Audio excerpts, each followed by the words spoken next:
भगवान की। आदरणीय प्रभु प्रेमियों, सर्वप्रथम यहाँ विराजित सभी महानुभावों के श्री चरणों में मेरा सादर प्रणाम। बोलिए जय सिया राम। प्रभु प्रेमियों, जैसा कि आप सभी जानते हैं कि आने वाले शुक्रवार से हम सभी श्री अयोध्या कांड जी की शुरुआत करने जा रहे हैं 9वीं वाले दिन, क्योंकि अष्टमी को श्री सुंदर कांड जी का समापन किया जाएगा। तत्पश्चात श्री अयोध्या कांड जी की शुरुआत आप सभी के मध्य की जाएगी। प्रभु प्रेमियों, महामाई के आज छठे स्वरूप माँ कात्यायनी जी का हम सभी आराधना कर रहे हैं। एक चीज बड़ी सुंदर है कि महामाई के नवरात्रों में श्री सुंदर कांड जी का पाठ क्यों किया जाता है, और दूसरा उसके साथ ही बताया गया कि इसको सुंदरकांड ही क्यों कहा गया, क्यों इसका नाम गोस्वामी तुलसीदास जी ने श्री सुंदरकांड ही रखा गया। प्रभु प्रेमियों, इसको जानने के लिए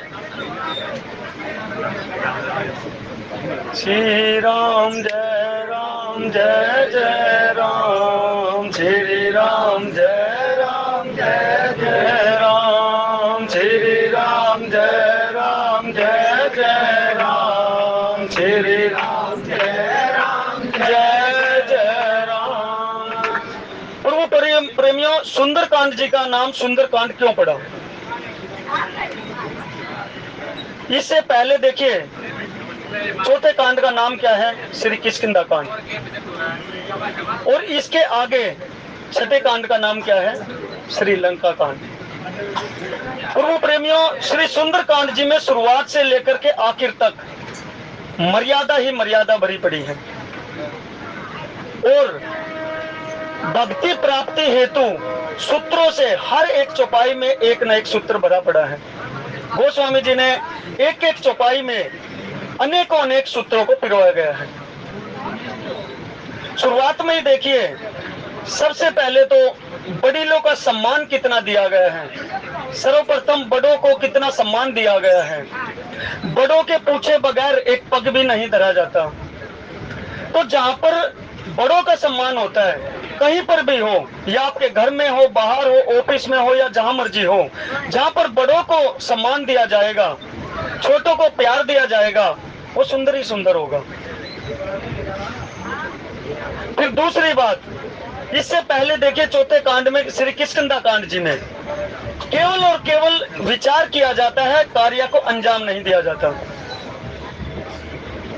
क्योंकि देखिए वहां पर जब श्री राम जी सुग्रीव जी से मिले किष्किंधा कांड जी के अंदर, तो वहां पर पूछा कि आपने माँ जानकी को देखा? कह रहे हाँ प्रभु, मैंने देखा।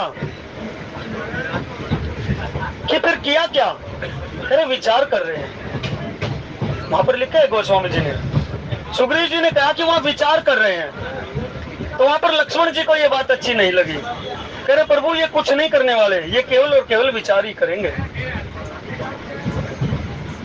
फिर इसी के विपरीत आइए आप लंका कांड जी के अंदर। वहां पर जब हनुमान जी द्वारा लंका को जला करके जाया गया तक, और उसके बाद श्री राम जी की सेना जब समुद्र तट पर आ पहुंची, तो रावण ने मंत्रणा की सभी मंत्रियों के साथ बैठ करके कि भाई अब क्या किया जाए। तो वहां पर सभी ने मिलकर के क्या कहा कि क्या विचार करना है, कोई विचार की जरूरत नहीं है। कह रहे क्यों? क्योंकि ये भालू मनुष्य सभी वानर भालू तो हमारा आहार है, इसमें विचार करने वाली क्या बात है? अरे हमारी तो जो भूख शुदा है वो मिटेगी। उल्टा काफी तादाद में भालू और कपी आ रहे हैं, तो हमारी तो भूख शुदा मिटेगी, हमें तो और अच्छा अच्छा भोजन मिलेगा। तो इसमें विचार करने वाली क्या बात है प्रभु? लेकिन वहां पर रावण का लड़का परस्त बैठा था, उसको ये बात अच्छी नहीं लगी। कह रहे प्रभु इनको करना कुराना कुछ नहीं है। तो लेकिन यहाँ पर जब उनकी बेइज्जती सी होने लगी, तो वो कह रहे हैं प्रभु, रावण को कहते हैं कि ये बात अच्छी नहीं है, ये तो हमारी बेइज्जती कर रहे हैं आपके सुपुत्र। लेकिन परेश हाथ जोड़कर कहते हैं कि मैं आपकी बेइज्जती करने का मेरा तात्पर्य नहीं था। लेकिन आप एक बात बताइए, आप कह रहे हैं कि विचार करने की कोई बात नहीं है, योजना बनाने की कोई बात नहीं है, कोई जरूरत भी नहीं है कि हमारे ये तो वानर भालू तो आहार है। करीब कुछ दिन पहले जाइए, केवल और केवल राम जी के दल से, रामा दल से एक वानर आया था और एक ही वानर आपकी पूरी लंका को तहस नहस करके चला गया। तब आपका पेट खराब था या आपको भूख नहीं थी? तब कहां थी आपकी भूख? आप एक वानर को पकड़ नहीं सके और यहाँ पर आप लाखों की संख्या में, करोड़ों की संख्या में जो वानर भालू आ रहे हैं, जो कि समुद्र तट पर आ पहुंचे हैं, उनके लिए आप कह रहे हैं कि कोई चिंता करने की बात नहीं है, कोई विचार करने की बात नहीं है। तो यहाँ पर रावण कहते हैं कि ये ठीक कह रहे हैं। तो प्रभु प्रेमियों, महाराज जी यहाँ संकेत क्या देते हैं, संत महात्मा संकेत क्या देते हैं कि किष्किंधा कांड के अनुसार तो वहां पर केवल और केवल विचार किया जाता है, कार्य को अंजाम नहीं दिया जाता। और लंका कांड में विचार नहीं किया जाता, वहां पर ना खाने में विचार है, ना समझने में विचार है, ना कार्य करने में विचार है। और बिना विचारे जो करे वो फिर पाछे पछतावे। और यही काम वहां लंका में हुआ। तो वहां पर देखिए, इसीलिए महात्मा संकेत करते हैं कि आप लंका कांड से थोड़ा पीछे आइए, यानी कि आप करिए, अंजाम तक पहुंचे, लेकिन विचार करके। और किष्किंधा कांड वालों को कहते कि थोड़ा सा आगे बढ़िए, यानी कि विचार करके कार्य को अंजाम दीजिए, तो फिर सुंदर ही सुंदर होगा। यानी कि लंका कांड वालों को थोड़ा पीछे जाने के लिए कहा कि विचार करके फिर अंजाम दीजिए, तो आपके लिए सुंदर ही सुंदर होगा। और किष्किंधा कांड वालों के लिए कहा कि आप विचार करते हैं, उसको अंजाम भी दीजिए, तो आपके लिए सुंदर ही सुंदर होगा। तो प्रभु प्रेमियों, संकेत बड़ा अच्छा है कि विचार करके ही हमें कार्य करने चाहिए, और जो विचार करके फिर उसको अंजाम भी देना चाहिए। इसी प्रकार यहाँ पर कहते कि सुंदरकांड नाम क्यों पड़ा। आप देखिए, जब हनुमान जी महाराज जाते हैं और सोते भी सभी हैं, वहां पर देखिए जब लंका में हनुमान जी महाराज पहुंचे तो वहां पर श्री राम जय राम जय जय राम, श्री राम जय राम जय राम, श्री राम जय राम जय जय राम, श्री राम जय राम जय जय राम। वहां पर देखिए, भक्ति स्वरूपा भक्ति को पाने वाला विभीषण भी सो रहा है, और उधर नींद में जो कि 6 महीने सोता है वो कुंभकर्ण भी सो रहा है, विषय युक्त। तो दोनों ही सोते हैं, इसलिए भगत भी सोता है और जो भक्ति नहीं करता वो भी सोता है। लेकिन फर्क कितना है प्रभु प्रेमियों?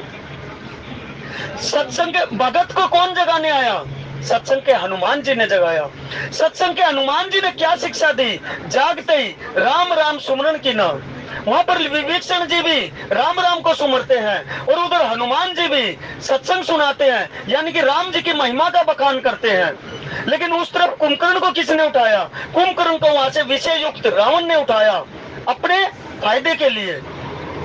और जब उठाया तो उठते ही देखिए, उठने के पश्चात भी कुंभकर्ण ने उसको बड़ा अच्छा ज्ञान दिया कि अरे मूर्ख, तू जगदम्बा का हरण करके ले आया तो तेरे तो कुल को भी कोई बचाने वाला नहीं मिलेगा, तूने तो बहुत बड़ा अनर्थ कर दिया। लेकिन वहां पर देखिए, जब हमारा भी पाला किसी विषय युक्त व्यक्ति से पड़ता है तो विषय युक्त व्यक्ति करेगा क्या? प्रभाव तो पड़ना ही है। वहां पर हनुमान जी का प्रभाव क्या पड़ा? राम नाम सुनाने का प्रभाव क्या पड़ा कि हनुमान जी, सत्संग के हनुमान जी ने जब उसको राम नाम महिमा सुनाई तो उसको क्या हुआ? अपने उस परमपिता परमात्मा से, यानी कि अपने असली बाप से मिला दिया। और वहां पर जब कुंभकर्ण ने विषय युक्त रावण की सुनी तो उसने पाप को मिला दिया। यानी कि पाप को कैसे मिलाया? जब जागृति आने के पश्चात रावण की और उसकी वार्ता होती है तो जब कुंभकर्ण ज्ञान बताने लग गया कि तुमने जगदम्बा का हरण कर लिया, ये किया वो किया, तेरा सर्वनाश हो जाएगा, तुम ये गलत किया तुमने, तो उसने क्या किया? वहां पर जो विषय युक्त व्यक्ति क्या करता है, उसका आहार और खान पान भी खराब कर देता है। तो वहां पर रावण ने क्या किया? उसको अभक्ष्य पदार्थ पिलाने शुरू कर दिए, अभक्ष्य पदार्थ खिलाने शुरू कर दिए। और जब अभक्ष्य पदार्थ हमारे अंदर गए तो उसकी बुद्धि बिगड़ गई। फिर बोला कि मैं देख लूंगा, सेना में जाकर के लड़ाई करने लग गया। और आखिरकार हुआ क्या? जब विषय युक्त रावण के सिखाए हुए या उसके दिए हुए खान पान को खा करके कुंभकर्ण आगे बढ़ा तो वो खाक में मिल गया। और उधर जब विभीषण जी ने सत्संग सुना, राम जी की महिमा सुनी, तो अपने बाप से मिल गया, असली बाप से, परम बाप जो है हम सभी का। तो प्रभु प्रेमियों, इसीलिए सुंदरकांड है। सुंदरकांड इसीलिए ज्यादा सुंदर है क्योंकि इसमें हर चीज तो सुंदर है। संतों से सुना, भक्ति अति सुंदर, हनुमान जी अति सुंदर, और लंका को भी सुंदर ही बताया गया प्रभु प्रेमियों, लंका को भी ऐसा नहीं बताया गया। इसीलिए महात्मा जी कहते हैं कि भाई विषय युक्त जीव का पाला नहीं, उसका पाला छोड़ देना चाहिए, उसका संग भी, क्योंकि दुष्ट संगति दे नहीं विधाता। दुष्ट का संग हमें खाक में मिला देगा, और अगर हम सत्संगियों का साथ करेंगे तो हमें अपने बाप से मिला देगा। तो इसलिए आज के प्रसंग के अनुसार हनुमान जी महाराज भक्ति स्वरूपा मां जानकी की खोज करके क्या प्राप्ति करके और रामादल में वापस आ पहुंचे हैं। और उसी के अनुसार आकर के जब सभी वानर भालुओं ने यह समाचार सुना और जाकर के सुग्रीव को जब ये खबर पता लगी कि भाई वानर और भालुओं ने सभी उसको बाग को उजाड़ रहे हैं। देखिए, एक बाग उजाड़ा हनुमान जी ने, अशोक वाटिका का। क्यों उजाड़ा प्रभु प्रेमियों? आप देखिए, क्योंकि प्रकृति के विपरीत जो चलेंगे तो उजाड़ने में फायदा है। इसका अर्थ क्या है? संत महात्मा कहते हैं कि वहां पर देखिए नाना प्रकार के फल फूल, कितना सुंदर अशोक वाटिका सजाई गई थी, कितनी सुंदर अशोक वाटिका थी, लेकिन उसको उजाड़ा क्यों हनुमान जी महाराज ने? वहां पर संत महात्मा बताते कि अनेक प्रकार के तरह तरह के फल फूल इतने अच्छे लगे हुए थे, लेकिन राक्षसों का आहार क्या था? उनका आहार तो सारा का सारा अभक्ष्य था। वो फल और फूलों को देखते तक नहीं थे।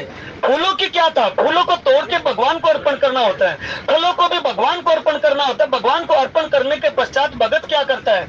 उसी प्रसादी को ग्रहण करता है। लेकिन वहां पर हो क्या रहा था? सभी फल टूट टूट के नीचे गिर के खराब हो रहे थे।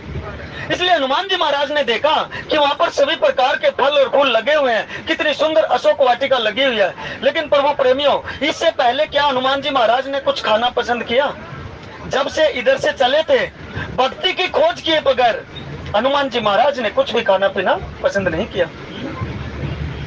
इसीलिए संत महात्मा बताते हैं कि प्रभु प्रेमियों, भजन नहीं छूटना चाहिए, भोजन भले ही छूट जाए। लेकिन हम करते उल्टा है कि बिन खाए हमसे भजन ही नहीं होता।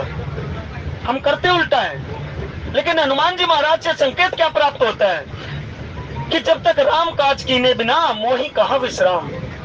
राम जी का काज क्या है? उस परमपिता परमात्मा का कार्य क्या है?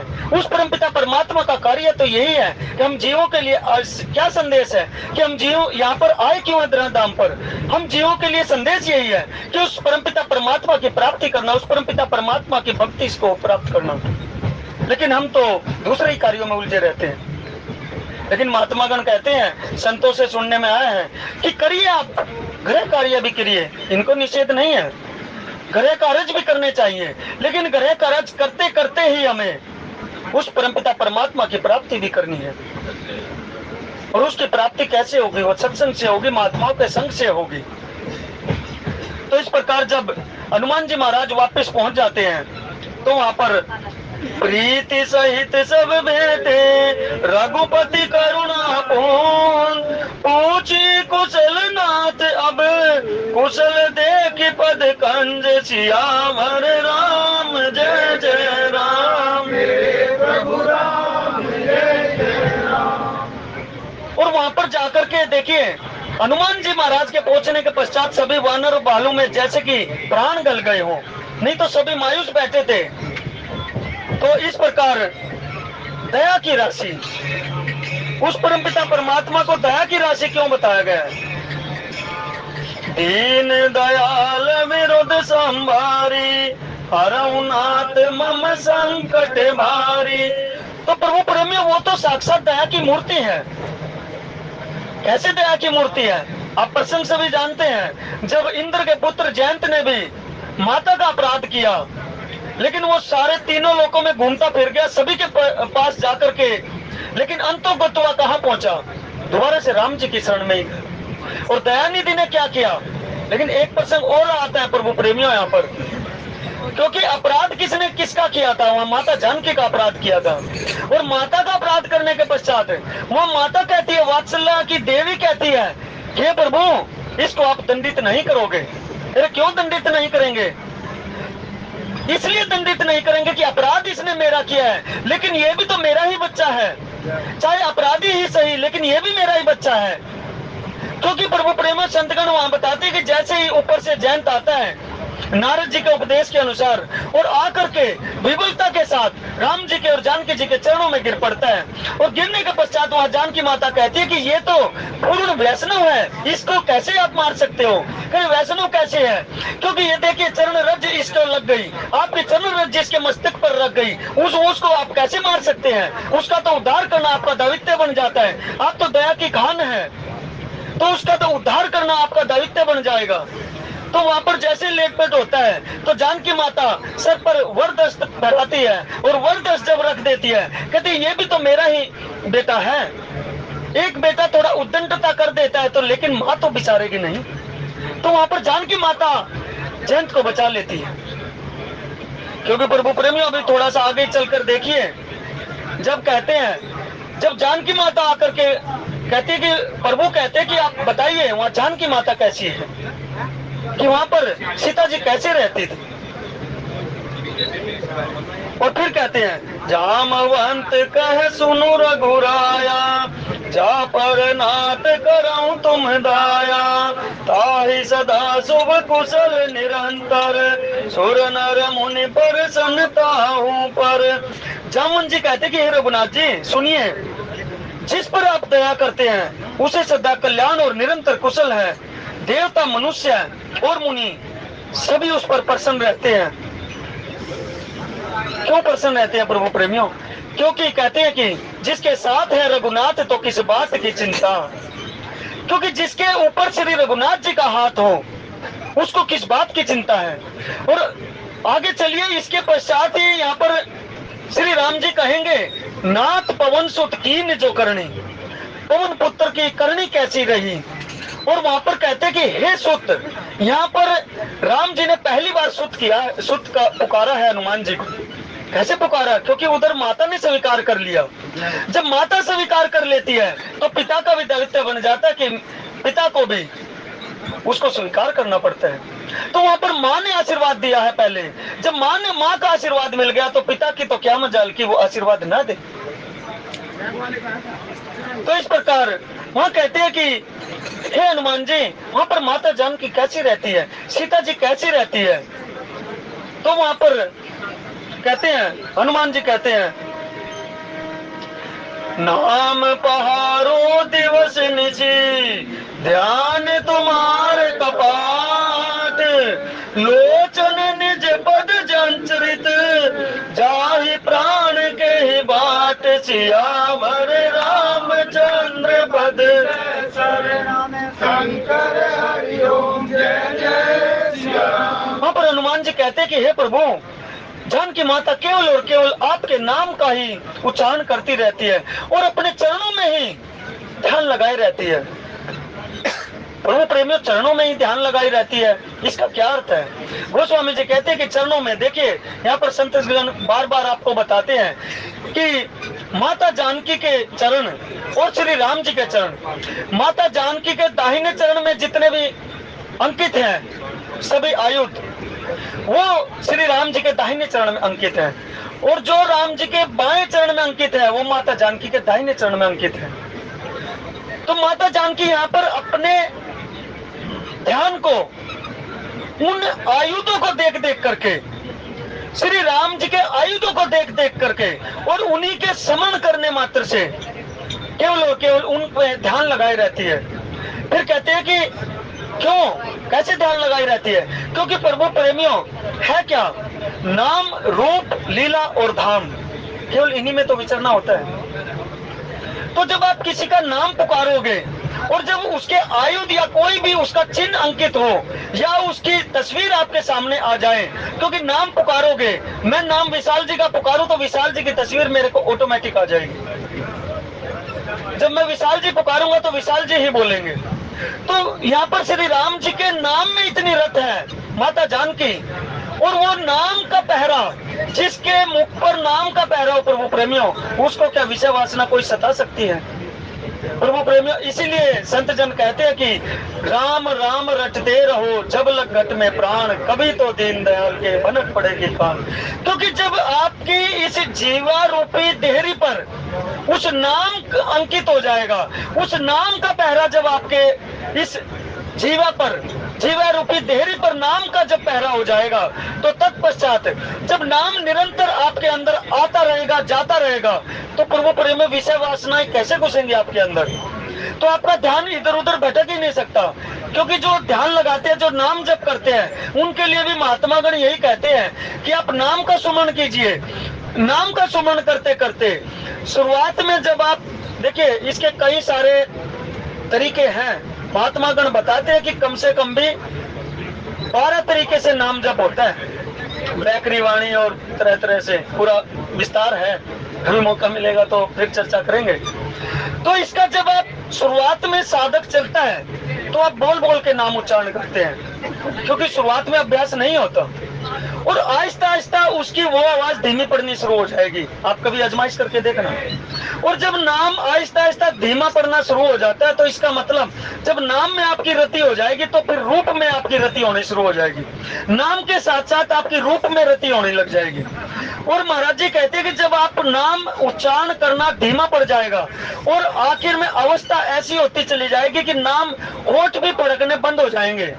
और जब आपके होठ फड़कने बंद हो जाए नाम उच्चारण करते करते, होठ फड़कने का अर्थ क्या है? फिर आपका अंदर से नाम उच्चारित होना शुरू हो जाएगा। और जब आपका अंदर से नाम उच्चारण शुरू हो जाएगा तो फिर आपका ध्यान कहाँ लगेगा?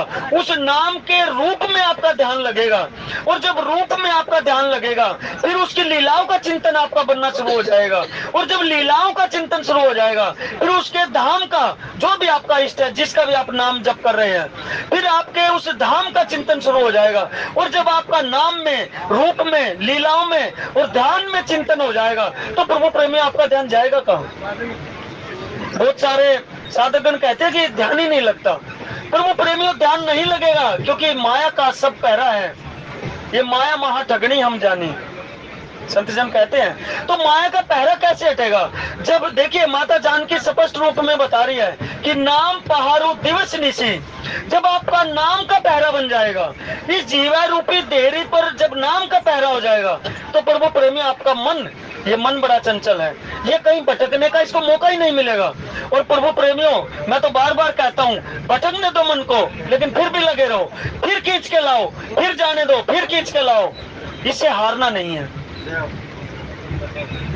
क्योंकि गोस्वामी जी ने स्पष्ट रूप से कहा कि उल्टा सीधा पड़े खेत में बीज, कैसे भी पड़े, कैसे भी आप जपिए, आहिस्ता आहिस्ता करके आपके नाम में जितनी लगन बढ़ेगी, तो आपका विषयों से चिंतन अपने आप हट जाएगा।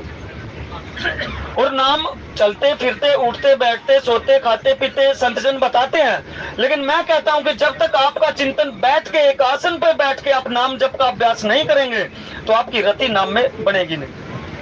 थोड़ा अभ्यास कीजिए, सुबह शाम का अभ्यास कीजिए, उसके पश्चात चलते फिरते, उठते बैठते भी करिए, उसमें आपकी रति बनी रहनी चाहिए। लेकिन जब तक आप बैठ करके एक आसन से नाम में रति नहीं करेंगे, तब तक बात बनने वाली नहीं है। आप आजमाइश करके देख लेना। चलते फिरते चलेंगे, लेकिन आपका ध्यान इधर उधर जाएगा, 100% जाएगा, इसमें कोई शंका की बात नहीं। लेकिन जब आप एक आसन से बैठ करके परमपिता परमात्मा का ध्यान करेंगे, उसकी लीलाओं का चिंतन करेंगे, उसके गुणों का चिंतन करेंगे, उसके धाम का चिंतन करेंगे, उसके स्वरूप का चिंतन करेंगे, उसके नाम का चिंतन करेंगे, तो प्रभु प्रेम में मन कितने हैं? मन तो एक ही है। गोपियों ने यही तो कहा था उद्धव को कि उद्धव, किसको आप ज्ञान सिखाने आए हो? ये 10-20 मन नहीं है, केवल एक ही मन है, और वो तो श्याम सिंह जा चुके हैं। तो यहाँ तो कुछ है ही नहीं। आप पेलते रहिए अपने ज्ञान को, कोई फर्क नहीं पड़ने वाला। और आखिरकार हार गया।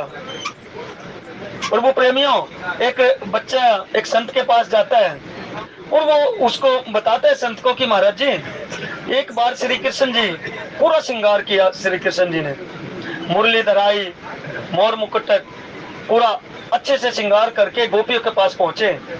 और गोपियों ने जैसे उसको श्रृंगार से युक्त देखा तो मुंह फेर लिया। कहते अरे गोपी देख तो सही मैं कैसा लग रहा हूँ, कुछ कमी तो नहीं रहेगी मेरे श्रृंगार में। लेकिन गोपी फिर नहीं बोलती।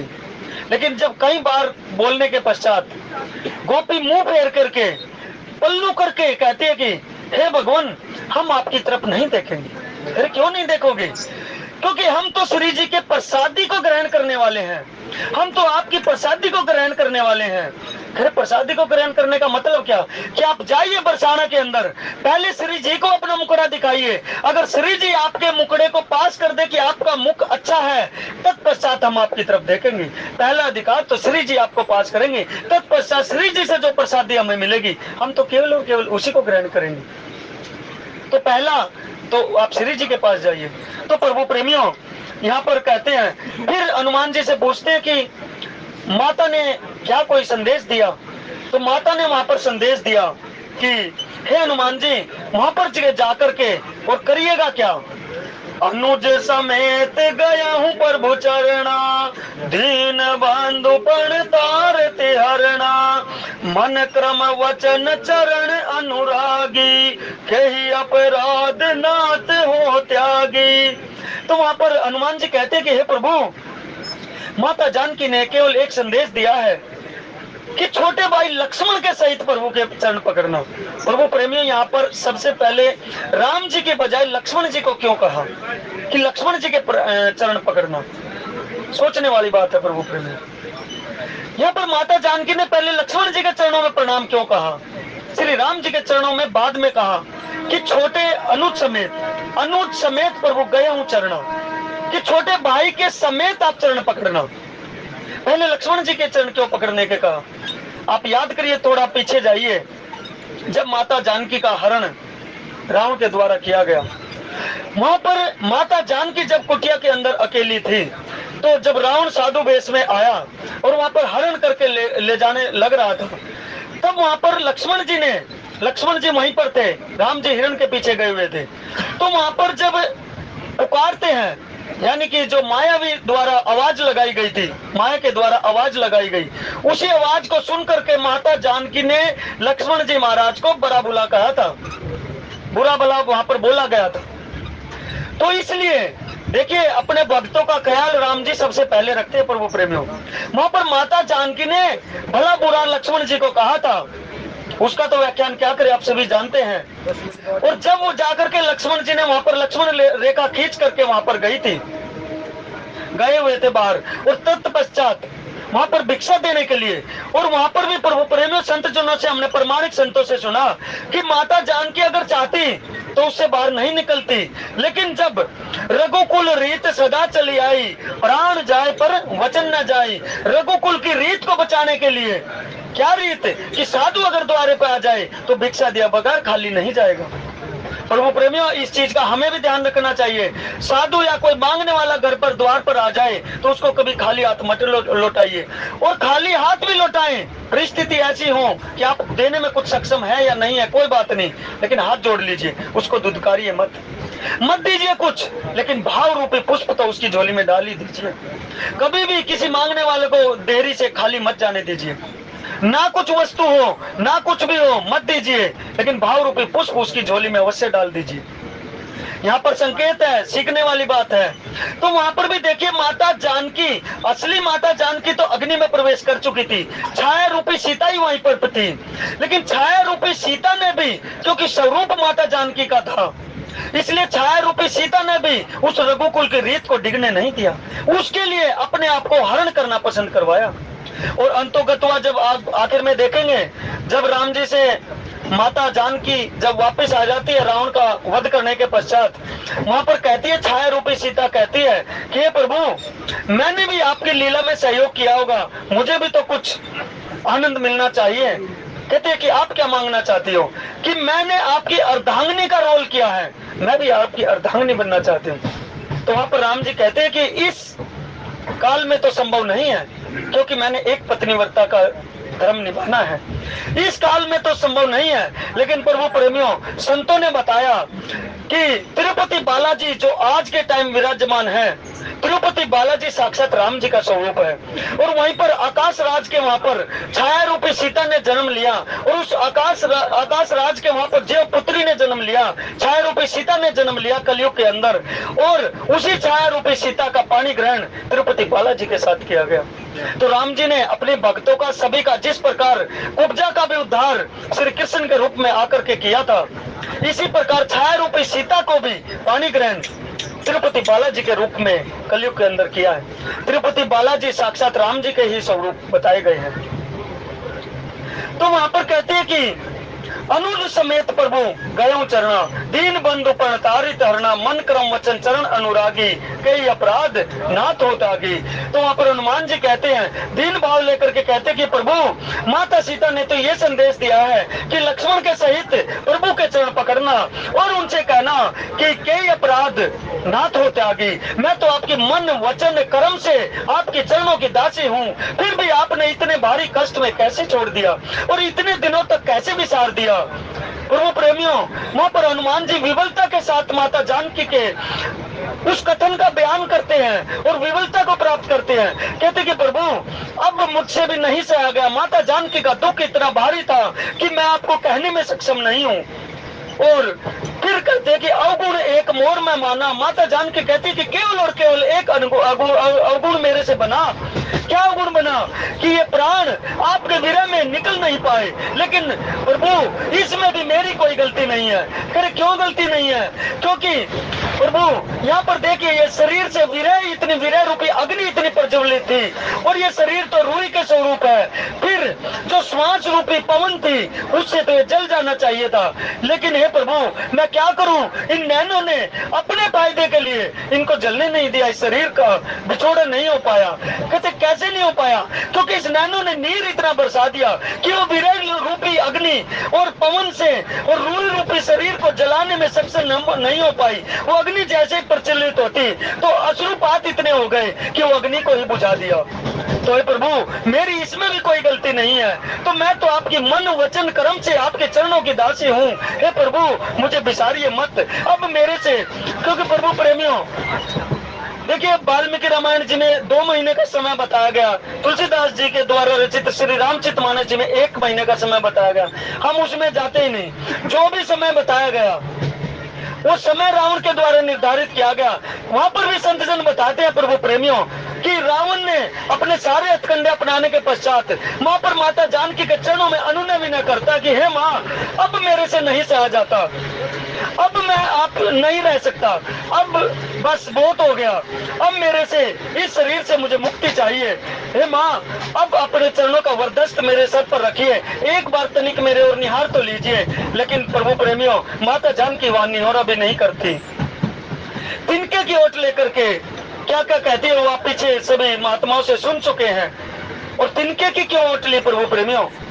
तिनका भी क्योंकि उसको भाई का स्वरूप माना है माता जानकी ने, क्योंकि माता जानकी भी धरा से प्रकट हुई है और तिनका भी भूमि से उपजा है। इसीलिए वहां पर भाई की आड़ लेकर के, इसीलिए कहते हैं कि जब तक माता का, बहनों का भाई सहारा होता है, जब पति से बिछोड़ा हो तो भाई सहारा बनता है, और जब भाई से अपने ससुराल चली जाती है तो फिर पति सहारा बनता है, और जब पति और भाई दोनों से बिछोड़ा जाए, जब संतान बड़ी हो जाती है तो फिर बेटे सहारा बनते हैं। तो इसीलिए माता जानकी ने वहां पर तिनके का सहारा लिया प्रभु प्रेमियों।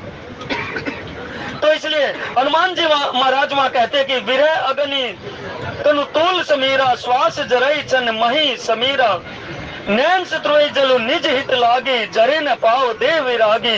कि विरह रूपी अग्नि इस शरीर को जला नहीं पाई, क्योंकि माता जानकी कहते कि नैनों को क्या था, इन नैनों ने अपने फायदा क्या था इन नैनों का, कि उस परमपिता परमात्मा के, उस प्रभु से मिलने की एक आस लगी हुई थी कि इन नैनों से ही मैं उस प्रभु के चरणों को निहारूंगी, उस प्रभु की छवि को, उस सामने सरकार को देखूंगी। इसलिए इन नैनों को, क्योंकि प्रभु प्रेमियों देखिए भगत जन कहते हैं कि इन दो नैनों को ना खाइए, मेरा चुन चुन खाइए शरीर। उसको रिक्वेस्ट भी करते हैं, प्रार्थना करता है वहां पर भगत कि एक होए, मेरे बिल्कुल इस शरीर को नोच नोच कर खा लीजिए, लेकिन इन दो नैनों को मत खाइए, क्योंकि अंतिम समय तक भी उस प्रभु के मिलन की आस बनी रहती है। और जो अगर आंखें ही नहीं रहेंगी, नैन नहीं रहेंगे, तो मैं उस परमपिता परमात्मा के दर्शन कैसे कर पाऊंगा। इसीलिए वहां पर माता संकेत करती है कि इन आंखों ने उस परमपिता परमात्मा के उस सांवले सरकार के दर्शन मात्र के लिए, अपने फायदे के लिए इतने अश्रुपात कर दिए कि वो अग्नि वहां पे प्रज्वलित नहीं हो पाई। तो फिर कहते हैं सीता के अति विपत्ति विशाला, बिना ही कहे बलि दीन दयाला। सीता जी की प्रभु विपत्ति बहुत बड़ी है, हे दीन दयालु, वह बिना कहीं ही अच्छी है, क्योंकि कहने से तो आपको बड़ा ही क्लेश होगा, आपके मन में भी क्षोभ उत्पन्न हो जाएगा। और वहां पर माता का एक एक पल, गोस्वामी जी लिखते हैं, निमिष निमिष करुणा निधि, जाहि कल्प संबीत, बेगी चलिए प्रभु आ नहीं, भुज बल खल दल जीत, सियावर राम जय जय राम। तो हनुमान जी महाराज कहते कि हे करुणा निधान, हे मेरे प्रभु, माता जानकी का तो एक एक पल कल्प के समान बीत रहा है। माता जानकी इतनी कठिनाई में है, विरह अग्नि इतनी प्रज्वलित हो चुकी है कि उसका एक एक पल कल्प के समान बीत रहा है।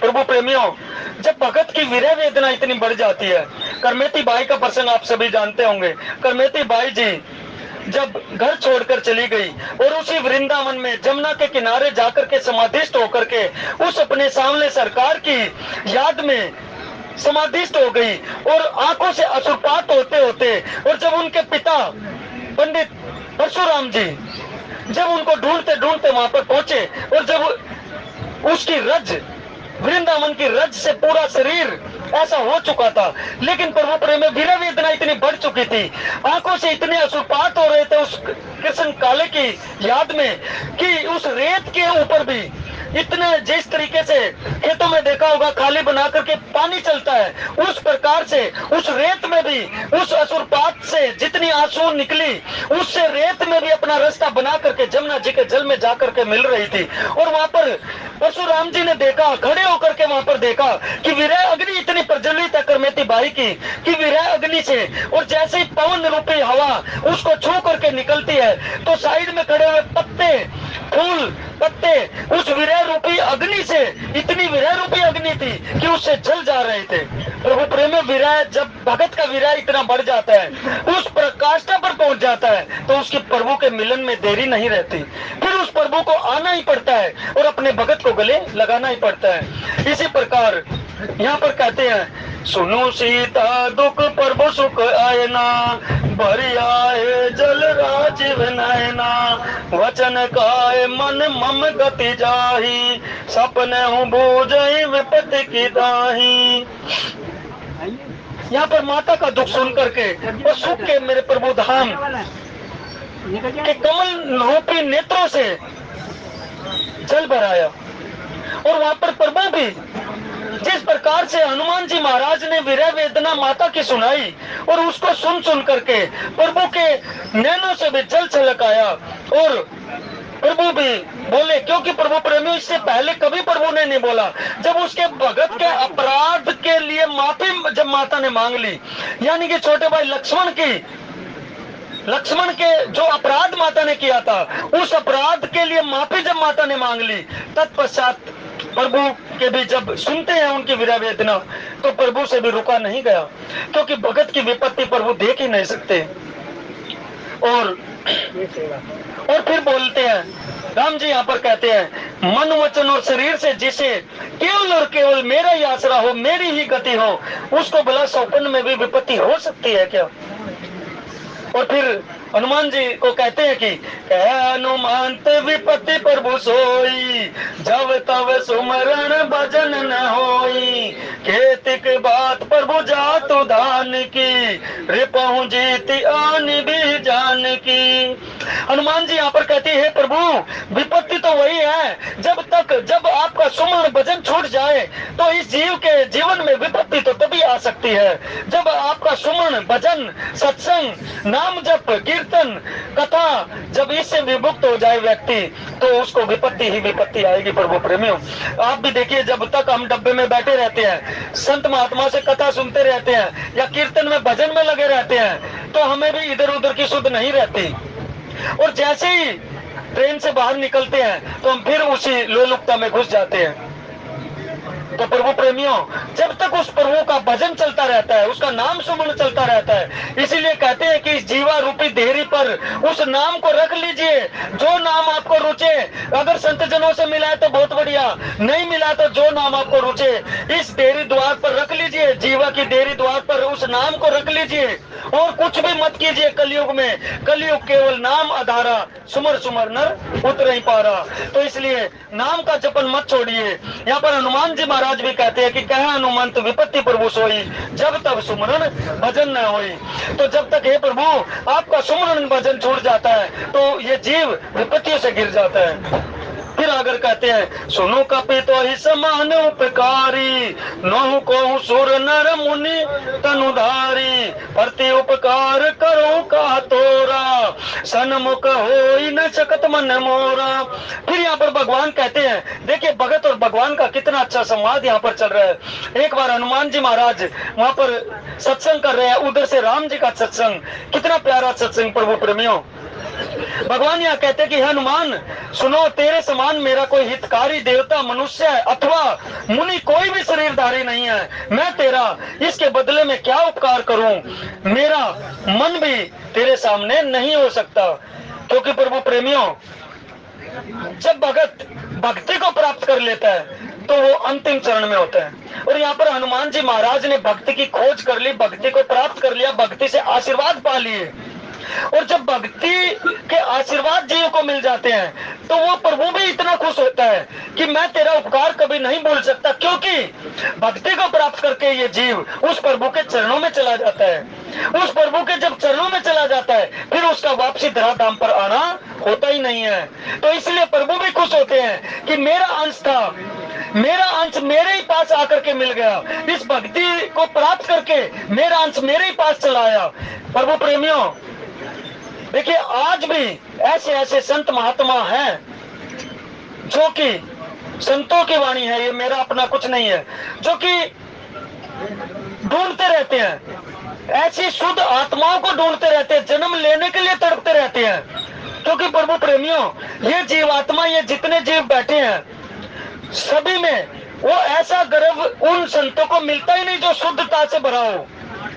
इसलिए शुद्ध गर्भ जब तक नहीं मिलता वो संत विचलित रहते हैं, भगवान से प्रार्थना करते हैं कि हे प्रभु आपके कोई एक दंपत्ति मुझे शुद्धता को धारण किए हुए मिल जाए, ताकि मैं धराधाम पर जाकर के आपकी भक्ति के रूपी वे सुमेरु बिखेर सकूं, भक्ति रूपी यहाँ पर सारे के सारे मोती बिखेर सकूं मैं। इसलिए वो भी भगवान से प्रार्थना करते हैं कि कोई भगत आपकी भक्ति को प्राप्त कर ले।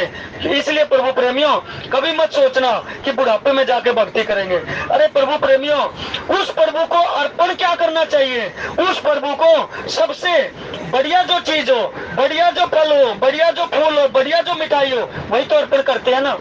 उस परम पिता परमात्मा का दिया हुआ सब कुछ है सभी के पास। तो उस प्रभु को क्या आपका शरीर जब रोगों से ग्रस्त हो जाए तब भक्ति में लगाओगे? अरे स्वस्थ हष्टपुष्ट शरीर जब जवानी में होता है, जब उत्तम शरीर आपके पास होता है तब भक्ति में लगाइए ना। उत्तम शरीर जब आप भक्ति में लगाओगे तो आपकी पूर्ण रूप से शुद्धता होगी, आपका खान पान भी शुद्ध होगा, आपको सत्संग मिलेगा, आपको संतों का आशीर्वाद मिलेगा। और संतों का जब बड़ीलों का आशीर्वाद लेकर के आप चलेंगे तो आपके माता पिता भी खुश होकर के आपको आशीर्वाद देंगे। और जब आप खुश होकर के चलेंगे, इसमें यह मत समझना कि मैं केवल और केवल मनुष्य को बोल रहा हूँ, नारी जाति के लिए भी यही संदेश है। जब आप शुद्धता को धारण करेंगे, दंपत्ति जीवन जब आपका शुद्ध होगा, तो ऐसे ऐसे महान आत्मा आपके घर पर जन्म लेंगी जो कि आपकी कई कई पीढ़ियों को उद्धार कर देंगी। क्योंकि प्रभु प्रेमियों, जब एक संत अगर एक कुल में जन्म ले लेता है तो बताते हैं कि 7 पीढ़ी बाप की तरफ से और 7 पीढ़ी माता की तरफ से वो उद्धार होता है। और अगर एक नारी शक्ति शुद्धता को प्राप्त करके और एक शुद्ध भगत को जन्म देती है तो उसके द्वारा जो भगत आता है वो 3 कुलों का उद्धार करता है प्रभु प्रेमियों। फिर आप कहेंगे 2 ही कुल है, तीसरा कुल कौन सा हो गया? अरे प्रभु प्रेमियों, अपने कुल को तारता है, अपने पिता के कुल को तारता है, माँ के कुल को तारता है, और यहाँ तक कि संत महात्मा बताते हैं कि नाना के कुल को भी तारता है। क्योंकि प्रभु प्रेमियों, जब तिलांजलि देने के लिए जब कोई अगर नहीं होता है तो नाना के यहाँ भी वही हक पर जाता है। आप सभी जानते हैं हकीकी वही बनता है। जब कोई नहीं होता, अगर कोई नहीं बचा है तो नाना के यहाँ भी हकीकी उसी की पुत्री का ही आगे वंश से कोई भी हो वही बनता है। इसलिए 3 पीढ़ियों 3 कुलों का उद्धार एक संत के द्वारा होता है। तो इसलिए प्रभु प्रेमियों, व्याख्यान तो पूरा नहीं हो पाया, माफी चाहूंगा, क्योंकि 2 ही दोहे मुश्किल से हो पाए। जो भी संतों से सुना आप सभी के समक्ष रखा। अगर कोई त्रुटि हो तो त्रुटि के लिए मैं क्षमा प्रार्थी, और आज की कथा के जो भी फलश्रुति हो माता पार्वती और भगवान शंकर के सिर चरण में प्रदान करते हुए त्रुटि के लिए समाज प्रार्थी। वाणी को विश्राम बोलिए। जय सिया राम। जय श्री राम।